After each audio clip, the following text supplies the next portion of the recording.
You've heard us talk about how much we love Zencastr.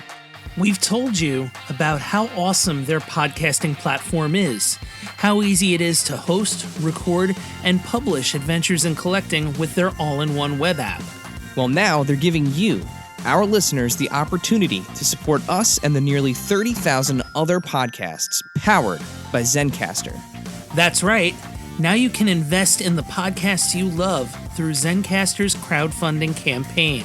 For as little as $100, join a community of other investors who seek to help Zencastr and independent podcasters like us succeed. If you're interested in investing in Zencastr, go to wefunder.com/Zencastr or click the link in our episode description below to claim your slice of the future of podcasting. That's wefunder.com/ZENCASTR.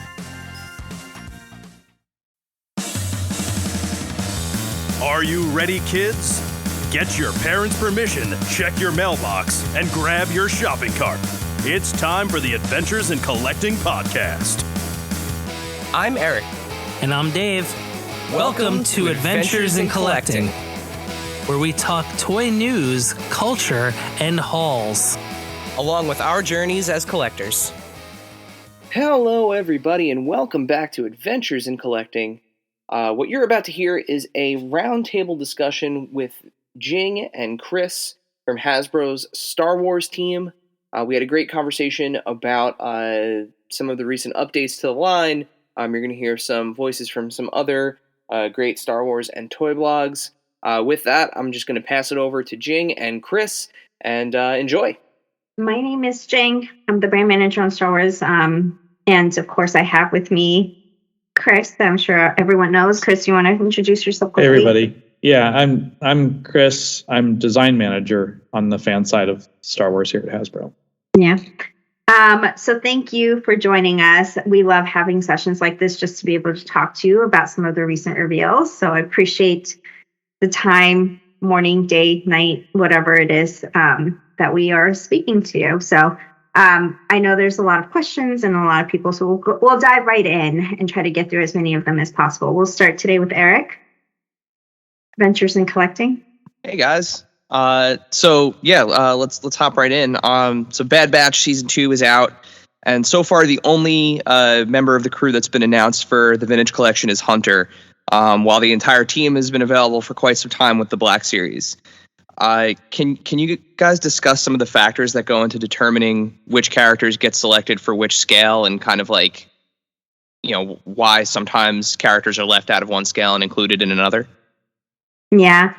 So this question has come up a lot in general. And I think for us, it's, and I don't want this to be a bad word, but we are constantly balancing what we hear from the community and what we hear, as demands. There are requests for certain characters in Vintage that we don't get in Black Series. We don't always get, requests to go back and make original figures or some more, obscure, cool alien or things along those lines. So we definitely have to keep both of those in mind and try to balance the coolest characters we can out there. So the fan community, and when they have these polls and when they have these brackets and things along those lines, absolutely help us determine how to balance which characters to make for both scales. Thank you. Thank you. All right, moving on. James, astronomy. Thanks very much. Sorry. We appreciate. Sorry, I said astronomy. Sorry, James Burns. You're next.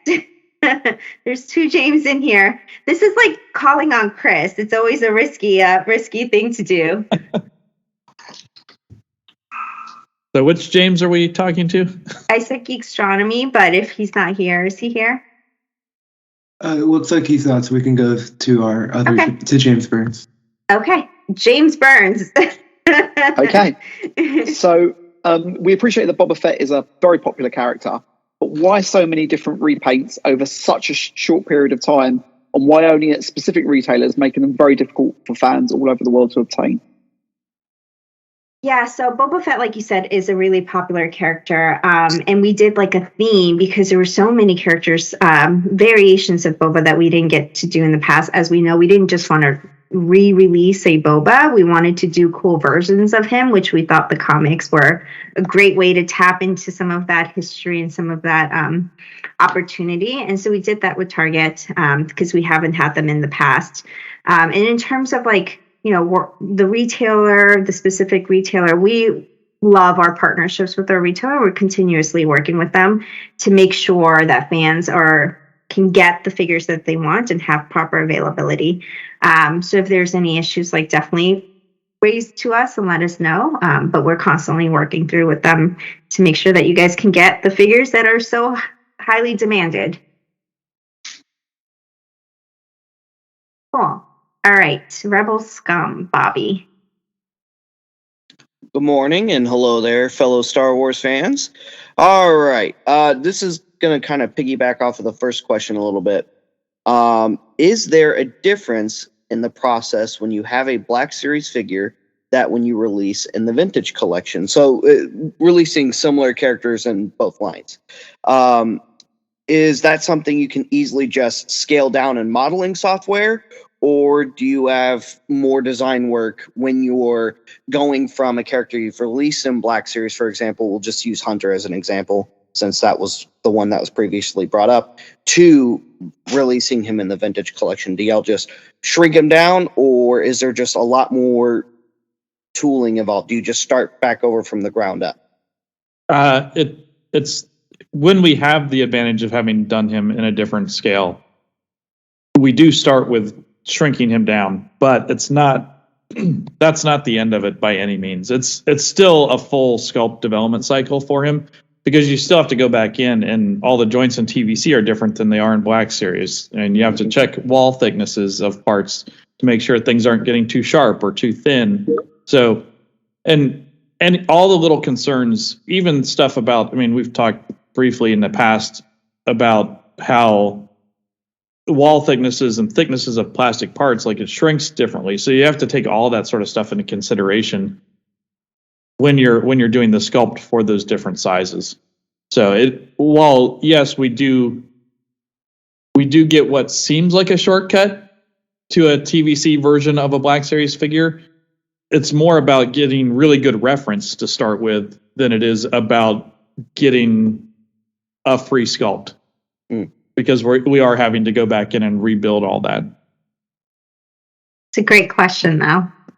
And it's always fun to talk about the differences between the two scales. All right, moving on. Dan, Star Wars collector. Good morning.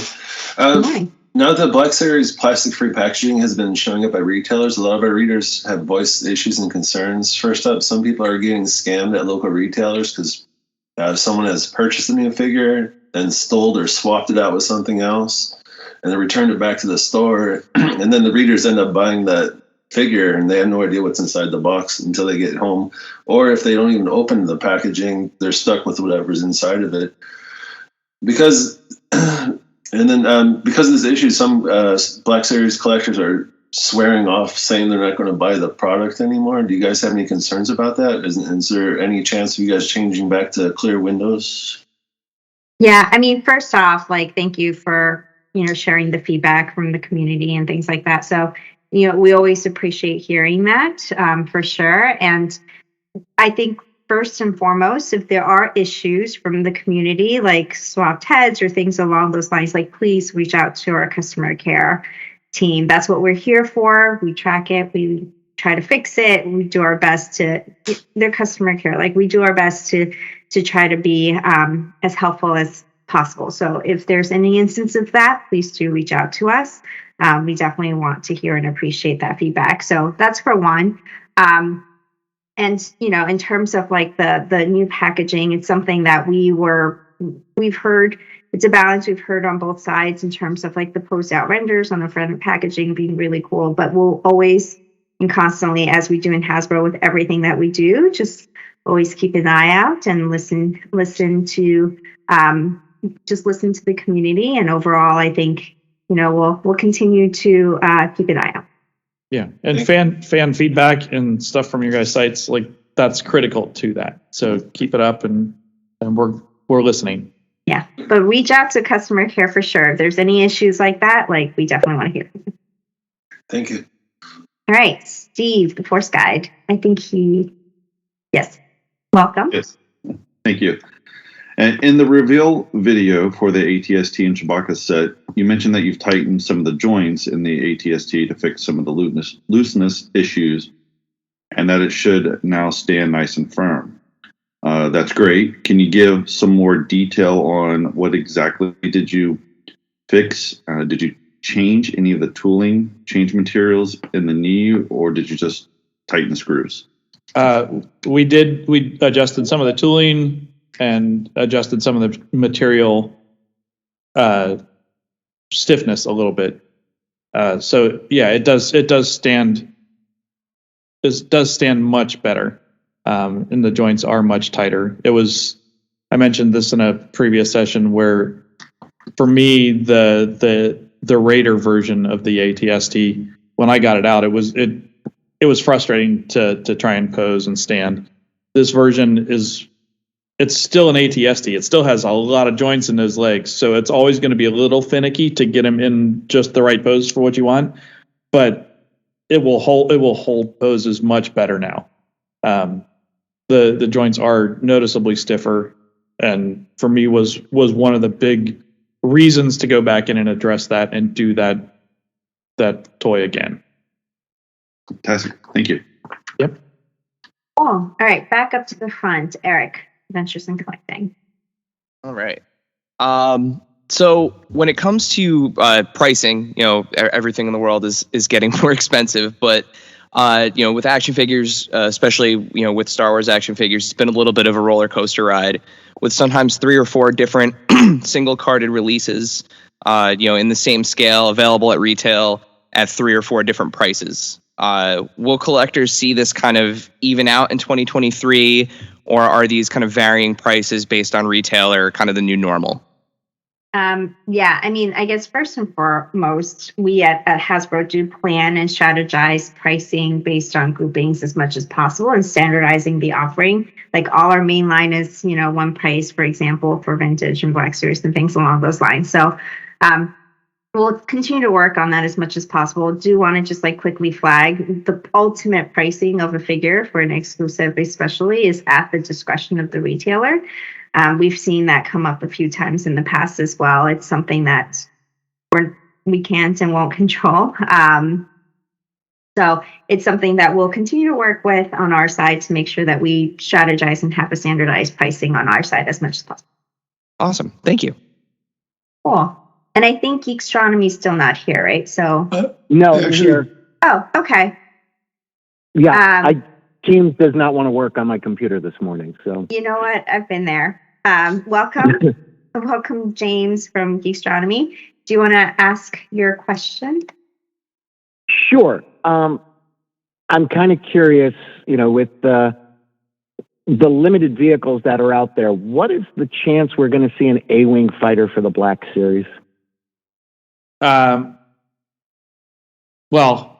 the normal response I would give you here is we have nothing to announce. We don't have anything to say. But right. I can tell you, I don't see any way that we will be doing an A-Wing in Black Series. It would be so big and so expensive, and the vehicle stuff in Black Series doesn't seem to work quite as well as it does in TVC, just straight up. The stuff we've done has been amazing. The team that Snowspeeder was, I love that thing. It's one of my favorites, but I just don't think it's realistically what Black Series has. It hasn't performed as well in Black Series as it does in TVC, and I think it's unlikely that we would do an A-Wing in Black Series. Okay, it's a shame. I was really kind of hoping for the generic response. Yeah. Yeah. I think it's something that, if there was a huge demand for anything, across the board, across any scale, we always do want to hear about it, though, because things always shift and adjust, and new entertainment comes out, and you never know. Yeah. I want to be clear. Like, we would never take it off the table as something to do, but I want to make sure we're being straight with you guys and setting expectations. I don't think it likely, but hey, like Jing said, if it shows up in a new show and is the hottest thing, you never know. Thank you. Great, thank you. Jedi News, James Byrne. Thank you. The last two HasLab Star Wars projects unfortunately failed, whereas the previous two Star Wars projects succeeded. The last two were Black Series, the first two were Vintage Collection. Maybe there's a pattern there, I'm not sure. What's the plan with the platform going forward? And are we likely to see another Star Wars HasLab soon? All right, back to our generic responses. HasLab in general is a great platform for us, and it's something that we're not going to shy away from. Nothing to share at this point. Just know that it is on our radar, and hopefully, we get to talk about it at some point soon. Okay. And now, a word from our sponsors.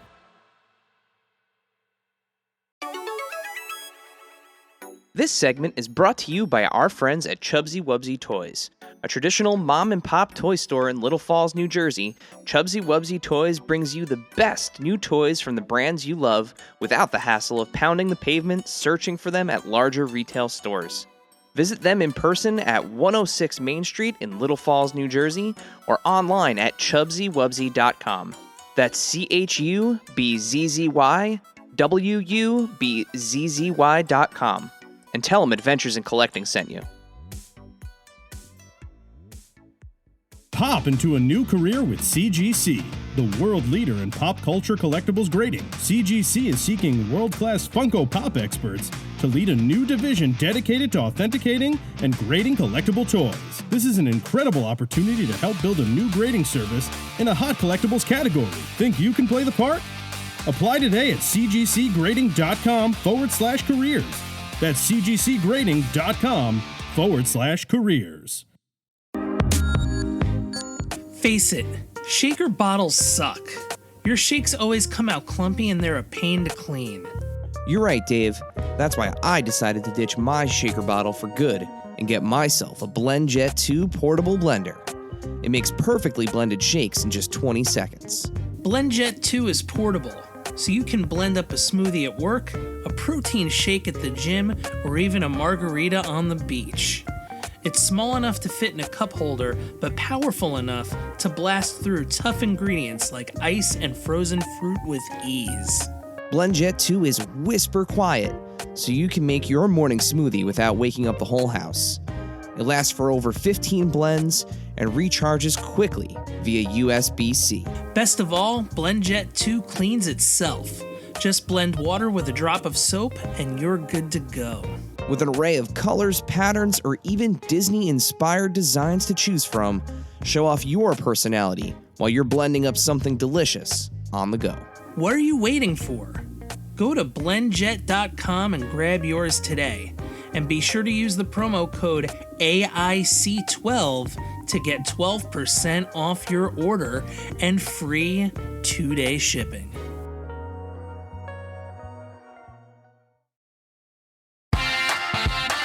So Eric, I ran to the store today and I was doing that power walking thing to the toy aisle.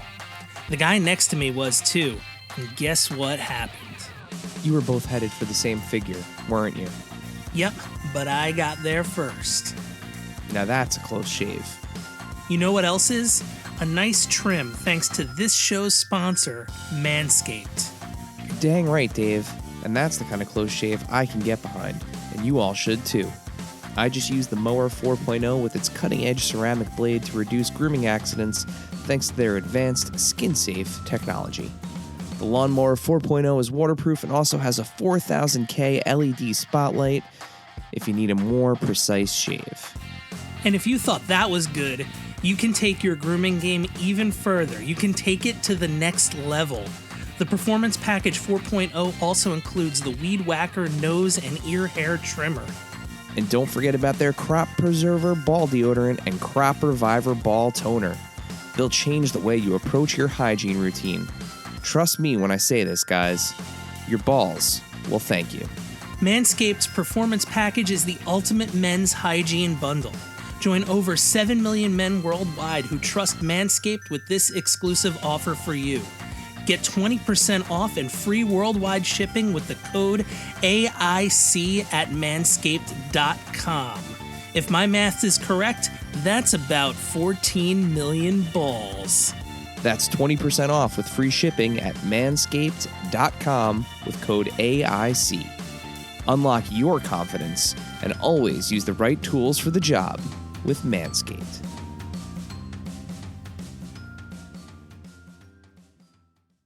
And now, back to the show. Okay. All right. Thank you, Rebel Scum Bobby. So just piggybacking off of James there, can't wait for you guys to announce the HasLab Ghost along with everybody else. All right, so release dates. Release dates. A little bit of change of subject here. Marvel sometimes can get their figures out for movies rather quickly, it seems. They're Disney, Star Wars is Disney. Now, we know they're both under different studios, of course, though, because we've got Marvel Studios and we've got Lucasfilm.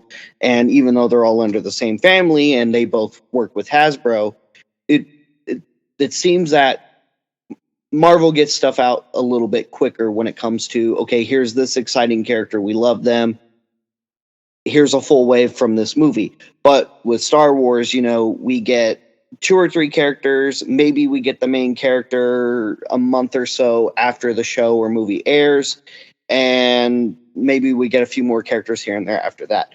So where do we see that kind of delay gap in between the two? Is there just different people at Disney working with these different teams at Hasbro? Or is it just like, okay, the Marvel guys just like way quicker at, okay, here's these characters, you guys start working on them right now, and then eventually whenever the guys at Lucasfilm decide to give you guys characters to work on, that's when y'all are able to do them. Yeah. I mean, I can't speak to the items that I don't work on, for one. So I can only speak for Star Wars, for Lucasfilm. For us, we definitely strive to get product out as much as possible. And it is different, like entertainment by entertainment, like producer by producer, movie by show. Like there's so many factors that go into it. And we have such trusted partners on Lucasfilm that we work so closely with and are on tons of meetings in a given week. So it's definitely an open communication in general. Part of it is always supply chain as we flex out and stabilize in the new environment. Hopefully we'll get better and better and closer. And part of it is just working closely with our great partners and understanding when it makes sense for certain items to come out. So, that's our goal, though, at the end is if we can do it, we will get it as close to show, movie, entertainment, whatever it is, as much as possible, because that is the ideal in everyone's eyes. That said, I have noticed there has been a bit more quickness in that turnaround, at least in the past year. Because with Obi-Wan, we definitely got figures a lot quicker than we had previously, and in some cases with Andor as well. So it is not unnoticed that the gap has decreased in terms of media to toy shelves. Yeah. Well, and some of that's about how the shows are produced. I mean, because production timelines now to actually make a show, you can make a show quicker than we can make toys for it. So it's tough to have toys out on shelf when we both start at the same time, and we do that. Like we start working with Lucasfilm, we start at the same time, and we can't catch them. They're so fast now. So, but shows that are produced more traditionally, which Andor and Obi-Wan both were produced more traditionally, there's a longer lead time. So those sort of things can happen. Nice. But thank you for noticing, Bobby. That is our goal. So we appreciate that. Appreciate that little comment. All right, Dan, Star Wars collector. In In regards to the vintage collection ATST with Chewbacca set, we've seen this ATST 3 or 4 times previously at a much lower price. We understand that you went back and fixed the vehicle joints, which allows it to stand better. But why not give us a new carded Chewbacca figure or maybe a new Ewok? A lot of people are finding the $89.99 price point a bit hard to swallow. Well, the adjustments to that to help it didn't hurt the price at all on that. That was all stuff just to tune and improve the joints and make it a more pleasurable experience to work with that toy. The decision to go with a non-carded Chewbacca in that set was straight up just to help manage the cost of that thing. I mean, putting a figure on a card, while it's cool, it adds cost, and trying to be sensitive to the ever increasing cost of toys and product in general. I mean, we all know how much a 12 pack of eggs costs now versus what it cost 2 years ago. I mean, it's insane. And the fact that we've been able to mitigate as much of that inflation as we have is huge props to the team that works on that stuff. But anything we can do like that, and leaving Chewbacca off a card, that's a decision it's more than just that, but that's an added benefit of keeping him off the card is helping to mitigate costs a little bit, because that it's important. Like, I mean, we know and are sensitive to how much things cost. It's a big beat. We're constantly trying to get costs down on things, figures, vehicles, all of that. So it's sometimes we can do more than others. Okay. Thank you. Yeah. And wouldn't we want Chewbacca standing on top of the ATST? Replicate that scene as much as possible. Yeah. All right. And hopefully at some point in the future, we'll do a fun new Chewbacca and have him on a card back and do all sorts of great stuff. So. Thank you. Thank you. All right, Steve, the Force Guide. Speaking of costs, lately a lot of pre-orders have been shipping many months before their originally scheduled dates. While some may prefer that to a lengthy delays we experienced earlier in the pandemic, these surprise releases can make it difficult for fans to properly budget when a mountain of pre-orders show up all at once, and they may end up canceling the orders. We know that the world is slowly returning to normal, and it's nice to see fewer delays. Is there any way Hasbro can be more transparent about the projected shipping dates to give fans a better idea of what to expect so they can budget accordingly? Yeah, so I guess like we kind of touched upon this, but hopefully we are getting to a new normal, knock on wood, and things are stabilizing a little bit more. So the upfront communication in general should ideally be better and better moving forward. We are adjusting just like everyone else for the last couple of years. It definitely threw us for a loop when it went from, one extreme, and we're slowly trying to stabilize that. So, we certainly can understand and appreciate like the fan side of things, and as much as we can and as close as we can when we do the pre-orders, we will try to be as clear.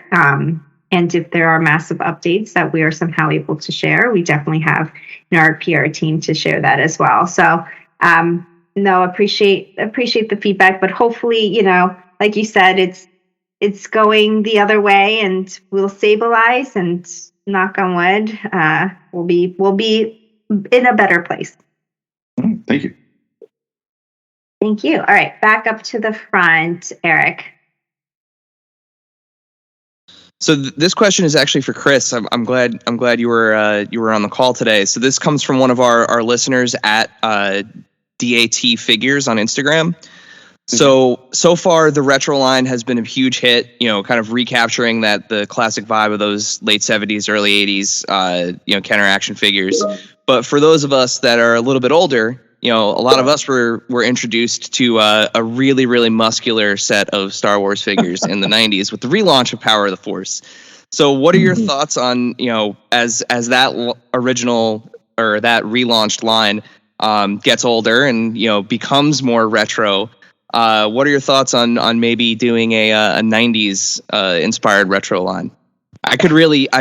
I could totally be down for like a really buff Mando. That would be sweet.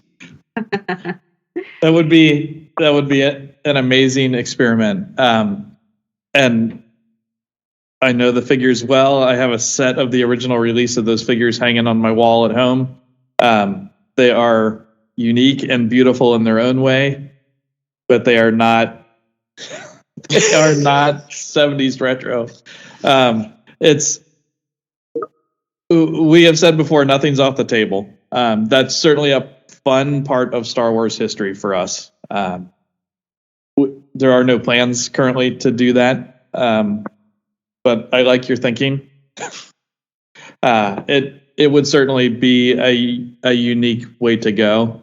So I'll keep it in my head. It will rattle around in here and haunt me at night in ways that I wish it wouldn't. But buff Mando. Now you've done it. Yeah, buff Mando and buff Grogu. I mean, Grogu has to be, Okay. Yeah. I just ruined James's day. Oh, well, I didn't. So I'd like to preface that was not my question. That came from one of our followers. I'm just doing my due diligence. Brief Cargo with his shirt open and No, let's move on. Yes. Let's move on. Yes. Let's move on. Astronomy, James Hamilton. Hi. Okay, so this actually comes from one of our Instagram followers, Dom Tober. He wants to know if the figure Dirge is ever going to be made in a Black series. Dirge is an awesome character.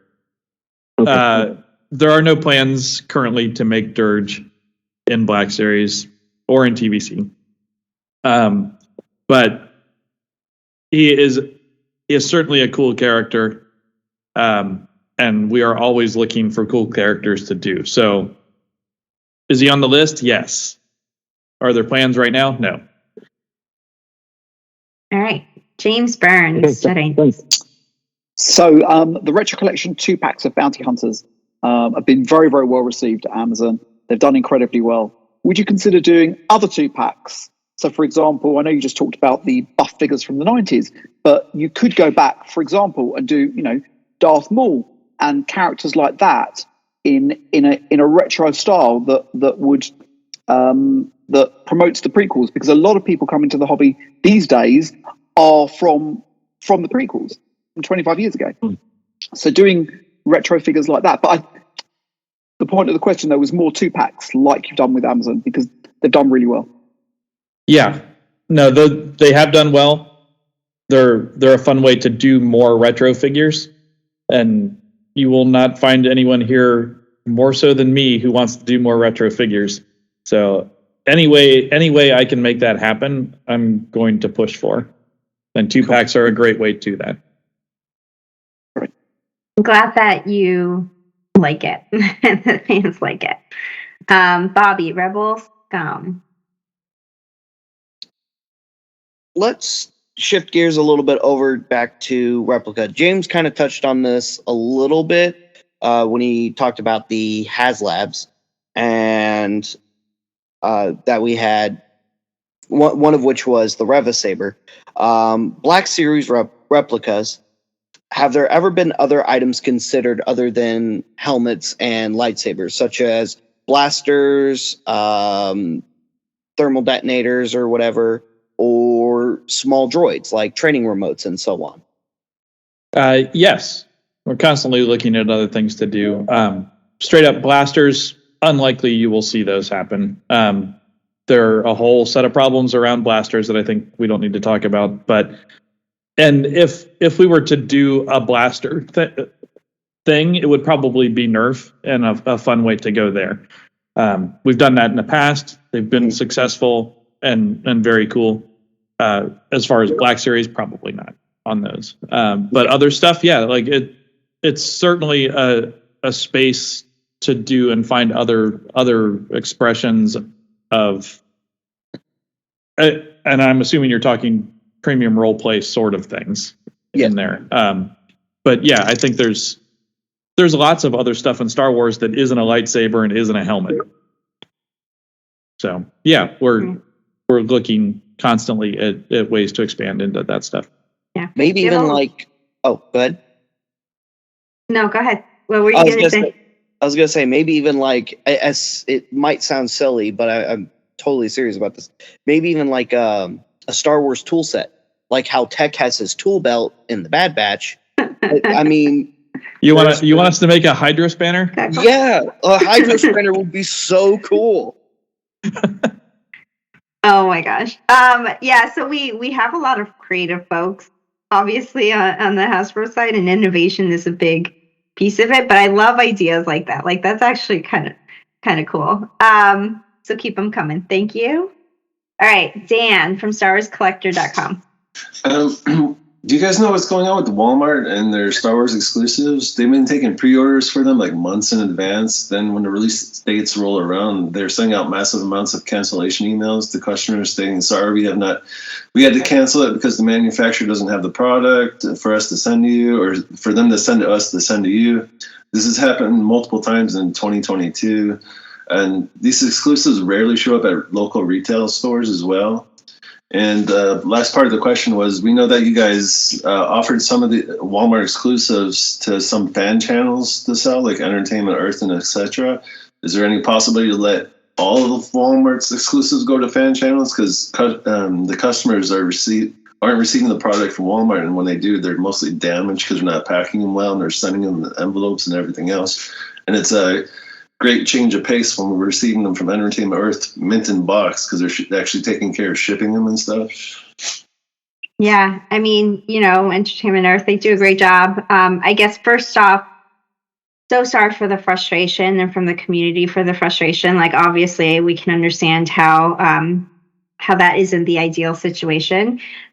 We know that Walmart understands how important collectors are, like these figures are to collectors, and we're constantly talking and working with them in terms of getting, making sure there's limited cancellations. Our understanding was that it was very limited, but there were some cancellations, and hopefully they'll try to limit that even more going forward. And we're just always working closely with the retailer. And, on the other flip side, like just to show how much they do understand, they have shared with us as well that they're looking into steps to protect the packaging more starting later in 2023. So it's something that is great news to have. So starting more towards like the middle of 2023, but they're making the steps and we're having those conversations, and it's absolutely great to understand from both sides how that's going to impact the collector community in the future, because we know how important those packages are, and so do they. As far as offering them to other fan channels, do you guys just pick and choose? Or yes. So I will say, and sorry for missing that part of your question. So I would say we give retailer exclusives their exclusives, and if they choose to share it, then that is at their discretion to share it. So it's not up to us to share it to more broadly than that. All right, thank you. Cool. All right, thank you. Steve, the Force Guide. Recent all-new vintage collection figures have barbell hips that offer a great range of motion and really elevate the posing experience. Of course, they also make older figures inferior by comparison, even otherwise great figures that have just got rocker ankles, such as the Din Djarin and the Stormtrooper. How easy or difficult is it to add this style of hips to existing figures so that more of them can meet this new modern articulation standard? Well, it's something we've looked to do as we do new figures, but I hesitate to say that it is a standard, because those are dangerous words to throw around in TVC, because it's such an expansive line to say that there's a standard for TVC. If we were to say, okay, this is the standard, that kind of implies that we're going to go back and recreate every figure that we've done in TVC to bring it up to that standard. And that's not something that's likely to happen. As we get a chance to give figures that kind of articulation, and agreed, like it's great. So we want to put that in there, but it's not realistic to go back and add that to every figure. Where we can, we will make that adjustment, update those figures, but it's likely to be part of a more substantial update to a figure, because it does take tooling to do that. I mean, it's I would say at least 3 sets of steel molds to do that for any one figure, because you've got to do the pelvis, the barbells, and the hip parts. You've got to do all that at least to make that work. So, and we don't want to spend that money to update figures that are already cool and take away from the budget to do more new figures. So, I mean, we say balance a lot. It's part of how many plates can we spin at the same time. Like that's part of that adventure. So yeah, agreed that like those sort of advancements and new additions and innovations in articulation are critical to things. But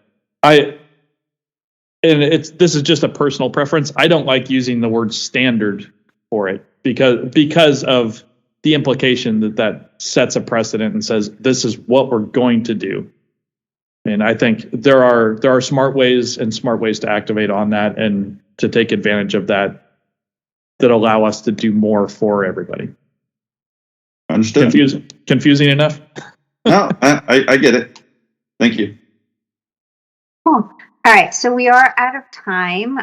In my quick last minute pivot, I did want to quickly plug in the Indiana Jones live stream that is going live tomorrow. Chris will be on that. Obviously, he works on Indy as well as Patrick and Eric. So just if you guys are interested, and I know that there's overlap between Star Wars and Indy, please tune in and see. Yeah, please tune in and see that there's some great reveals coming. I know that there are some great items coming. So yeah, hope to see you guys there. And also, thank you for joining us. I know this takes time out of your day to do so, and we appreciate talking to you and hearing from the community and from your followers as well. So, yeah, thank you, and I'm sure we'll talk to you soon. Thank you, dear listener, for hanging out with us today. Subscribe, rate, and review us wherever you listen, and then tell your friends to do it. Thanks also to Joe Azari, the golden voice behind our intro.